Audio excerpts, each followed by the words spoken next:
Curta, compartilhe, comente e se inscreva no canal. Em nome do Pai, e do Filho, e do Espírito Santo. Amém. Naquele tempo, Jesus foi a Nazaré, sua terra, e seus discípulos o acompanharam. Quando chegou o sábado, começou a ensinar na sinagoga. Muitos do que o escutavam ficavam admirados e diziam: de onde recebeu ele tudo isto? Como conseguiu tanta sabedoria?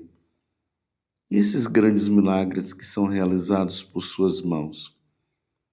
Este homem não é o carpinteiro, filho de Maria, e irmão de Tiago, de José, de Judas e de Simão?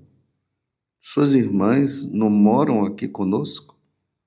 E ficaram escandalizados por causa dele. Jesus lhes dizia: um profeta só não é estimado em sua pátria, entre seus parentes e familiares. E ali não pôde fazer milagre algum. Apenas curou alguns doentes, impondo-lhes as mãos, e admirou-se com a falta de fé deles. Jesus percorria os povoados das redondezas, ensinando. Palavra da salvação. Glória a vós, Senhor. Meus irmãos e minhas irmãs, acabamos de ouvir o Evangelho de São Marcos, capítulo 6, do versículo 1 até o 6. Em Nazaré, Jesus não foi aceito. Em Nazaré, o pessoal teve falta de fé, não creram em Jesus. Ainda mais porque Jesus havia sido criado. No Evangelho de São Lucas, no capítulo 4, ali mostra quando Jesus entra na sinagoga. E entrando na sinagoga, ele proclama que ele é o Messias. Mas o povo não quis saber. E Jesus, ele se lamenta dizendo isso: um profeta só não é estimado em sua pátria, entre seus parentes e familiares. Graças a Deus, meus irmãos, no decorrer da história, as nações passaram a crer em nosso Senhor Jesus Cristo através da pregação do Evangelho. E essa pregação levou as pessoas a uma conscientização muito grande de que Jesus Cristo é o Salvador, ao ponto de muitos darem a vida pela causa do Senhor Jesus.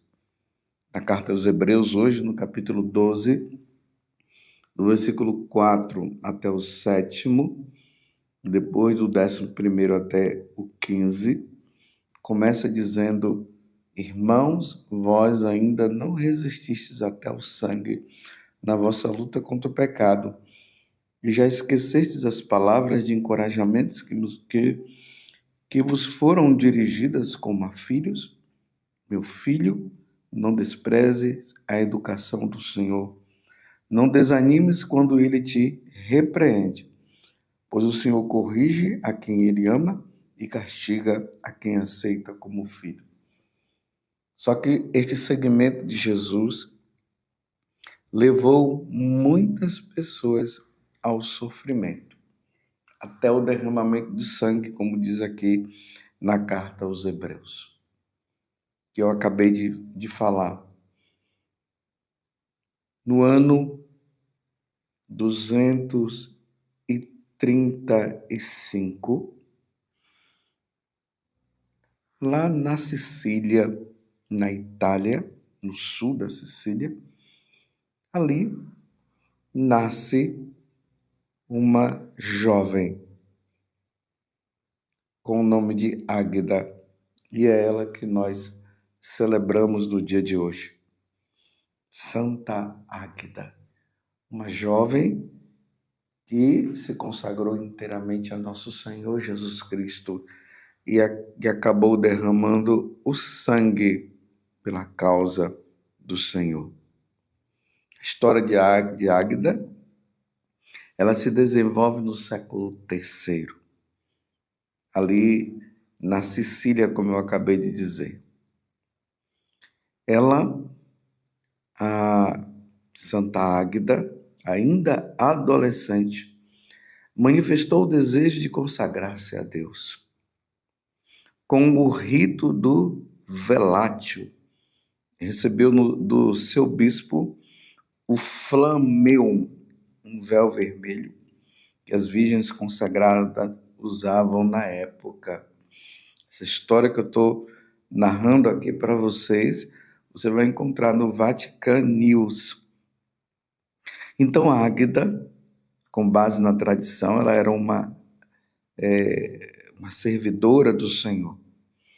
No ano 250, o edito do imperador Décio contra os cristãos desencadeou uma terrível perseguição. Em Catânia, a ordem foi duramente aplicada pelo impiedoso procônsul Quinciano, que era apaixonado por Águida. Então está lá uma pessoa que se apaixonou por ela, querendo casar. Águida já havia se consagrado inteiramente a nosso Senhor Jesus Cristo, ela não aceitou. Então a jovem fugiu de Palermo, mas foi encontrada e reconduzida a Catânia, levada a Quinciano. Ela renunciou categoricamente.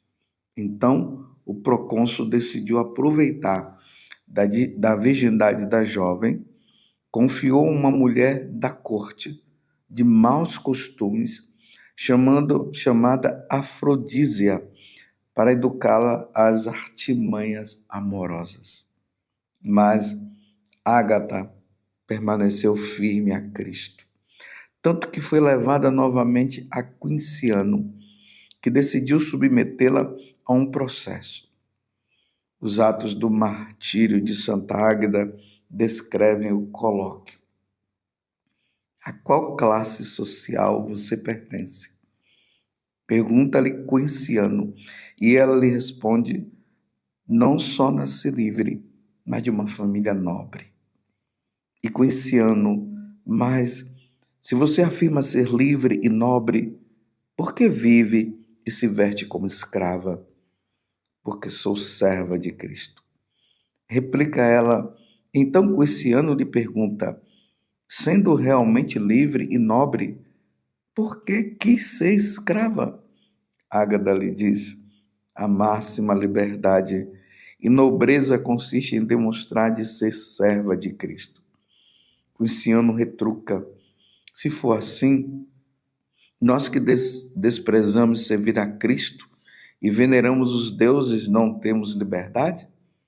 A sua liberdade o arrasta para a escravidão, que não só os torna escravos do pecado, mas também os submete à madeira e às pedras, afirma Ágata, ou Águida.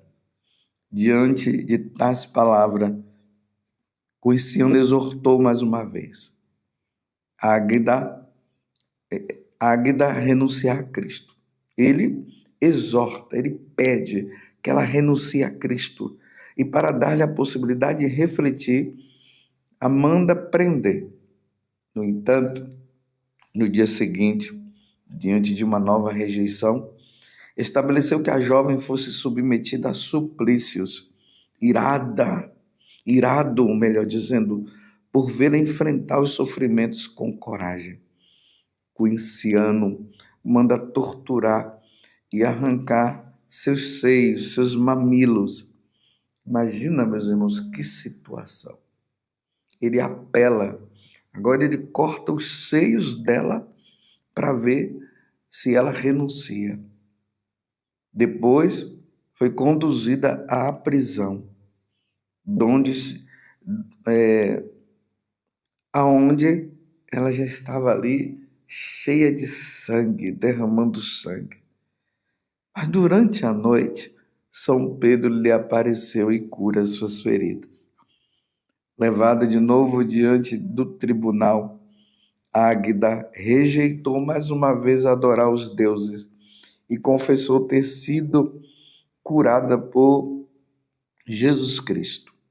Irritada com a sua coragem, apesar das torturas, Quiciano manda submetê-la aos carvões incandescentes, vestida apenas com o véu vermelho, como esposa de Cristo.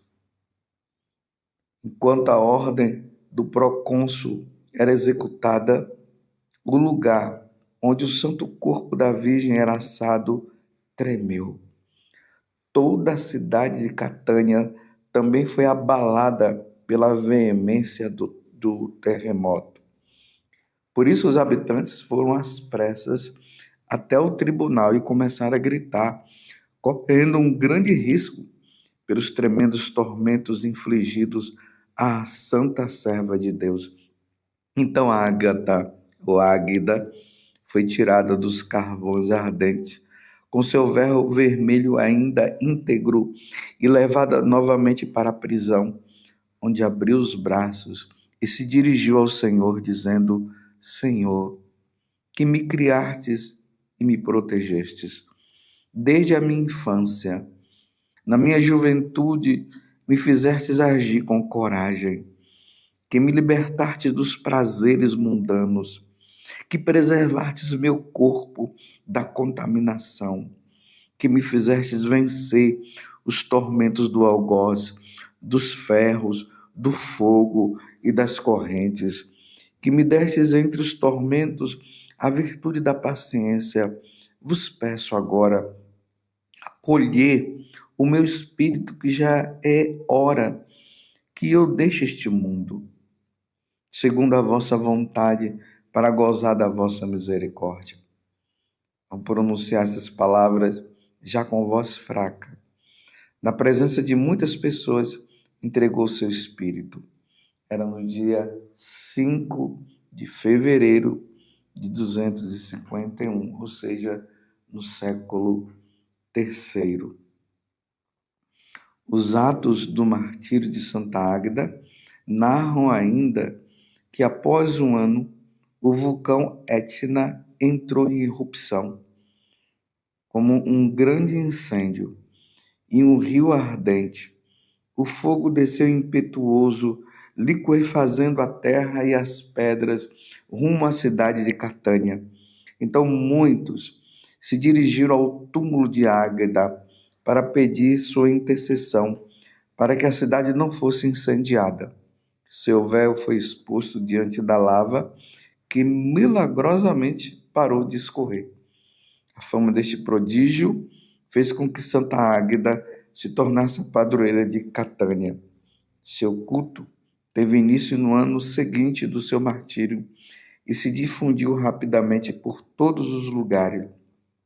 As suas relíquias são conservadas na catedral a ela dedicada em Catânia. Meus irmãos, o cristianismo passa pela perseguição. Não tem como nascermos católicos e não haver perseguição. Infelizmente, hoje nós ouvimos muitos pregadores por aí incentivando e dizendo: o Deus da vitória, o Deus disso e o Deus daquilo. Se você aceitar Jesus, você não vai passar por sofrimento nenhum. E as pessoas ficam entusiasmadas querendo seguir Jesus para não passar pelo sofrimento. Mas a Igreja Católica sempre nos apresenta os mártires, para nós entendermos que nós passamos por sofrimento. A vida cristã não vive se não passar por isso. Nós só teremos paz e sossego no céu. É por isso que na carta aos Hebreus hoje está dizendo assim: é para a vossa educação que sofreis, e é como filhos que Deus os trata. Pois qual é o filho a quem o pai não corrige?